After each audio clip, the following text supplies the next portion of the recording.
تراویح پڑھنے پر کیا اجر و ثواب ملتا ہے؟ قرآن کریم آدمی اس طرح پڑھے تو ہر حرف پر ایک نیکی ملتی ہے، اور نماز میں قرآن کریم پڑھے تو ہر حرف پر کم سے کم 100 نیکی ملتی ہے، اور رمضان المبارک میں نیکی کو اللہ پاک بڑھا دیتے 70 گنا۔ اب اگر رمضان میں نماز میں قرآن کریم پڑھا گیا تو ایک حرف پر کم سے کم 7000 نیکیاں ملیں گی۔ اب 1.5 پارہ پڑھا جاتا ہے، 1 پارہ 1.25 پارہ پڑھا جاتا ہے، حروف کو گن لینا اور کیلکولیٹر پر حساب نکال لینا۔ روزے کی نیت کس طرح کرے؟ روزے کی نیت کے لیے اتنا کہنا کہ میں کل روزہ رہوں گا، انی اصوم غدا لک، اے اللہ میں کل تیرے لیے روزہ رکھوں گا، یہ نیت ہو گئی۔ متعین کر لینا چاہیے کہ فرض روزہ ہے یا نفل روزہ ہے۔ رمضان کے دنوں میں آدمی یہ کہے کہ اللہ میں کل روزہ رکھوں گا تو یہ رمضان کا روزہ ہے، فرض روزہ ہے۔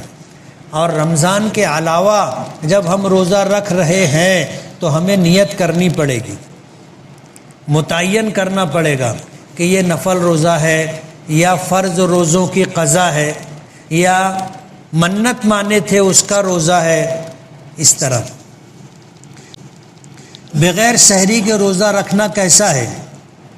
سحری کھانا سنت ہے، بغیر سحری کے روزہ رکھنا اگر نیت کر لی ہے تو یہ خلاف سنت ہے، لیکن روزہ ہو جائے گا۔ کم دن کی تراویح پڑھنا اور پڑھانا کیسا ہے؟ جائز ہے۔ رمضان میں جو انتقال کر جائے تو کیا اس کا حساب نہیں ہوگا اور وہ جنت میں جائے گا؟ ایسا نہیں۔ حدیث پاک میں رمضان میں انتقال کرنے والے کے بارے میں جو فضیلت آتی ہے وہ یہ کہ اس کو عذاب قبر نہیں ہوگا، عذاب قبر نہیں ہوگا۔ باقی آگے کیا ہوگا؟ ہمارا گمان اچھا ہے کہ انشاءاللہ آگے بھی اس کو عذاب نہیں ہوگا، اس کی مغفرت ہو جائے گی، یہ ہمارا گمان ہے۔